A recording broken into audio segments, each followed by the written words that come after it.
Now I want to talk a little bit about your journey specifically. Sure. Yeah. So now one question I had is about growing up, in your youth, how, whatever, if something happened, if there was an event or a choice that you made that you can look back at now and be like, okay, that influenced me later in life, that may have but influenced your propensity for addiction. Yeah. Well, the way that I kind of will illustrate it is one specific instance, not really what it is like when I share my lead and like in my notebook, like I have like a template for my lead.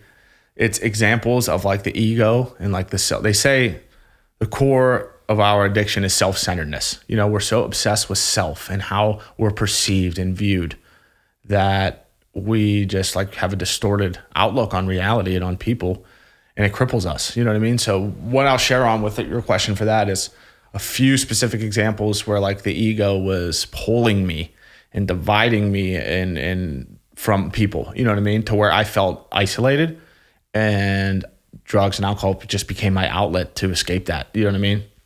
And we talked like way long before the drugs. I was in first grade, obviously. I hope nobody's getting high in first grade. You never know.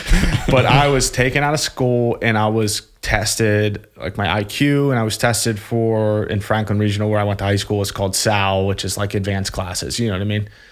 And what happened in that moment is that, I made it into SAL. You know what I mean? Some of my friends didn't. You know what I mean? And Franklin Regional is a really good school. There's a lot of smart students, a lot of foreign students. I had plenty of classmates that went to Ivy League schools and really nice kids. But what happened for me was that was the first time that like I felt. Well, let me start by saying this. The book I read in treatment was called The Ego is the Enemy by Ryan Holiday. And what I learned from that book is that the ego, everybody thinks of it with like this like grandiosity aspect to where like it's like big-headed, I'm better than you ego. But the ego works in the other way, this lesser than ego, where you feel inadequate to people. And they're equally as dangerous, whether you feel better than or worse than, you know what I mean? As long as it doesn't have you centered and in the middle and okay with yourself, the ego, the self-centeredness is kind of doing what it wants to do. You know what I mean? And that'll rip a person apart, because I lived that. It ripped me apart.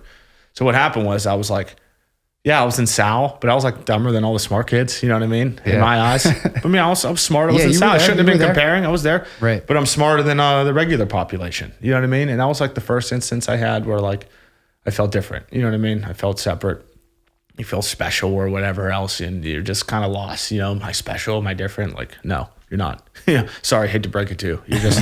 You just have some issues. A lot of people have that feeling. I hear in recovery that like they felt different or they felt special, and like, I hate to break it to you, you're just not. You know what I mean? I'm not saying that you don't have purpose in life, that you don't have things to offer, but you're not like, you're not that great and you're not that bad. Get over yourself kind of thing. But that was the first example.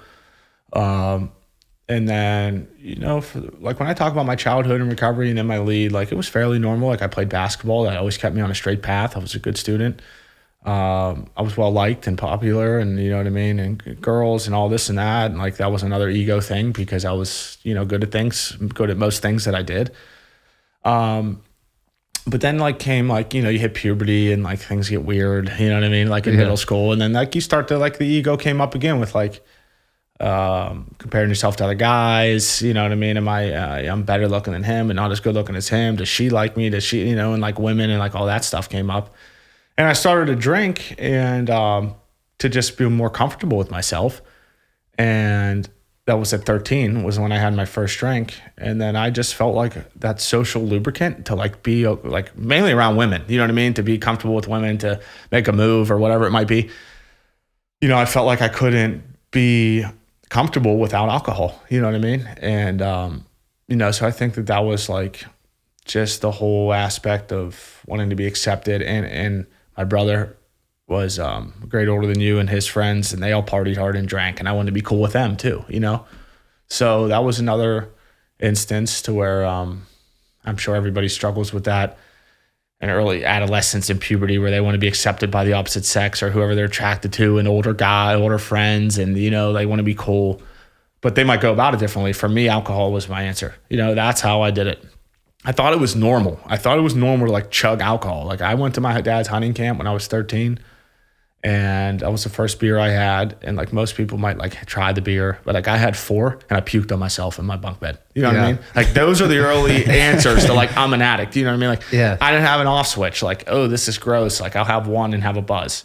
4 beers then, like might as well have been drinking a half a case as an adult. Like I was sick as a dog and I puked on myself. And, but guess what? I loved it. You know what I mean? I loved the way that I felt from that alcohol.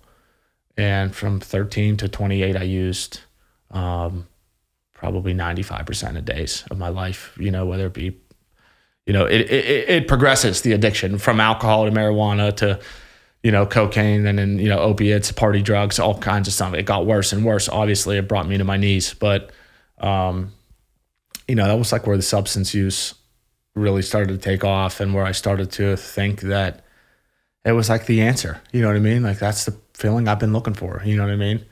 And then the next event that's like an ego example is one day I was walking through the hallway and, it's funny because I had an appointment this morning for my epilepsy. I have temporal lobe epilepsy. It's a very rare type of epilepsy. It's called neocortical temporal lobe epilepsy. It occurs on the outside of your brain.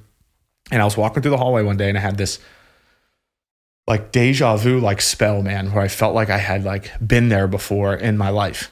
And it was so strange. It's to this day, it's so hard to explain. I've had many, many seizures like this, but, it was like I had been there. When have I seen this? It's like that, dude. It's like you're literally like, it feels like you're like flashing in from a past life and you see like patterns of light and you're like a viewpoint. Like you're just kind of like, you know, you just kind of like a view, like everything's blurred around you. And I'm like, this is intense, man. You know what I mean? It's like a fucking acid trip or something, you know? Yeah.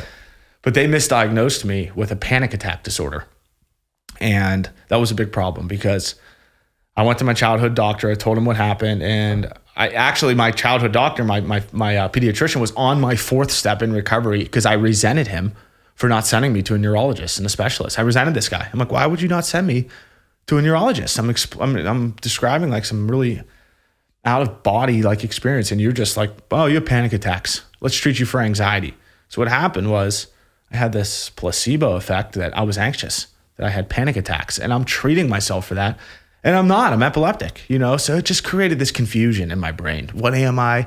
Why am I anxious? You know? And I just kind of like, it's amazing what the mind will believe or, I'm trying to think of an example I heard or whatever, but you know, it's like what it can like, I had a panic disorder. That was what my brain taught. That's what I was told. That's what I was treating. And it like developed because I was told that I had one, but in reality, I had misdiagnosed epilepsy. So I went throughout my high school years having these mini seizures in the hallways and in the classroom, you know, you're walking through, and then I would get real hot and sweaty and I'd be panting and I'd be exhausted after, but I'd have to like snap out of it and like go into like trigonometry. Like, you know, it's like I should have went to the hospital or I should have been treated in a different way. So that was definitely an example to where I really started to feel, like pulled apart from the crowd, you know, really, really badly. Cause I'm like, does anybody know what this is like? You know, like it was just like this really out of body experience. And that messed with me for a while. Eventually I went into a full grand mal seizure. What happens is it stays localized in that temporal lobe. It's a simple seizure. A complex seizure is where it spreads to other parts of your brain, gets into your frontal lobe. And then I had more of like a traditional muscle convulsing seizure. And then I was properly diagnosed. And that was March 13th of 2012 that happened. And then it's funny because the following year was March 12th of 2013. I had a seizure almost a day apart. And then we started to look into the seasonal allergies and is that the reason? And it got all crazy. But those are really to answer your question, Alex, the main points of, you know, maybe not one specific event, you know what I mean? Like, but just where the ego attacked me. Self-centeredness, I felt different, less than, better than, and the way I handled it was substances. Yeah, so got it. Yeah, that's exactly what I pulled from that feeling of inadequacy from Sal. Feeling different because you were isolated from your friends when you went into Sal, not centered, and alone. Yeah, I starred that one. You said, "Does anybody know what this feels like?" Right, and you basically. you coped with those feelings with at first drinking, and then it kind of went and brought you to your knees. Yeah, for sure.